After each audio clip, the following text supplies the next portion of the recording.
பிரச்சினை தொடர்பாக சிகிச்சை பெற்று வந்த இயக்குனர் பாரதி ராஜாவின் மகன் மனோஜ் பாரதி காலமானார்.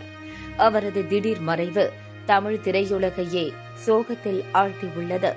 தமிழ் சினிமாவில் இயக்குனர் இமயம் என்று பெயரெடுத்த பாரதி ராஜாவின் மகனாக இருந்தாலும் மனோஜ் பாரதி சந்தித்த சவால்கள் ஏராளம். ஆம், 1999ஆம் ஆண்டு ஒரு கதாநாயகனாக அறிமுகமாகிவிட்டாலும் திரை வாழ்க்கையில் 18 ஆண்டுகால போராட்டத்திற்கு பிறகே தான் நினைத்த உயரத்தை எட்டிப் பிடித்தார் மனோஜ் பாரதி. தாஜ்மஹால் என்ற படத்தின் மூலமாக சினிமாவில் அறிமுகமான மனோஜ் பாரதி சமுத்திரம், கடல் பூக்கள், பல்லவன், மாநாடு, விருமன் போன்ற படங்களில் நடித்துள்ளார். இன்று தமிழ் சினிமாவின் ஜாம்பவான் இயக்குநராக இருக்கும் பாரதி ராஜா உண்மையில் நடிப்பில் அதிகம் ஆர்வம் கொண்டவர்.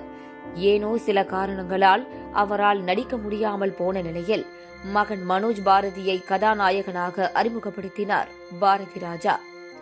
ஆனால் மனோஜ் பாரதிக்கு ஆர்வமே இயக்கத்தில்தான்.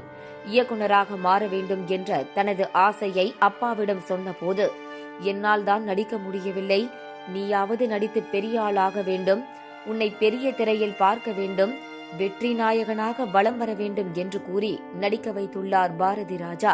எனினும் அவர்கள் எதிர்பார்த்த அளவு மனோஜின் நடிப்பு பயணம் அமையவில்லை. ஒரு சில படங்களில் கதாநாயகனாகவும் பல படங்களில் துணை பாத்திரமாகவும் நடித்திருக்கிறார் மனோஜ். இதனிடையே நடிப்பில்தான் தோற்றுவிட்டோம், இயக்கத்தில் ஜெயிக்க வேண்டும் என்ற வெறியோடு 18 ஆண்டுகால போராட்டத்திற்கு பிறகு மார்கழி திங்கள் என்ற படத்தை இயக்கினார் மனோஜ். அதில் தந்தை பாரதி ராஜாவையும் வைத்து இயக்கியிருந்தார். தனது முதல் படத்தின் இயக்குநராக இருந்த தந்தையை தான் முதலில் இயக்கும் படத்தில் நடிக்க வைத்து அழகு பார்த்தார் மனோஜ். இயக்குநரின் மகன் என்பதால் நடிப்பது, படத்தை இயக்குவது எளிது, வாய்ப்பு எளிது என்று கூறிவிடுகிறீர்கள். ஆனால் நான் பட்ட பாடு வேறு, என் போராட்டம் வேறு என்று நேர்காணல் ஒன்றில் பகிர்ந்திருந்த மனோஜ் உண்மையிலேயே பல போராட்டங்களுக்கு பின்னரே இயக்குனர் அவதாரம் எடுத்தார். அவர் இயக்கிய மார்கழி திங்கள் 2023ஆம் ஆண்டு வெளியானது.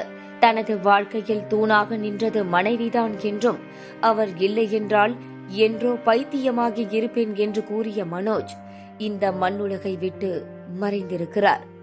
இந்த நேரத்தில் எங்கே அந்த வெண்ணிலா என்ற அவரது பாடல் வரிகளை முணுமுணுக்கும் பலரும் இரங்கல் தெரிவித்து வருகின்றனர்.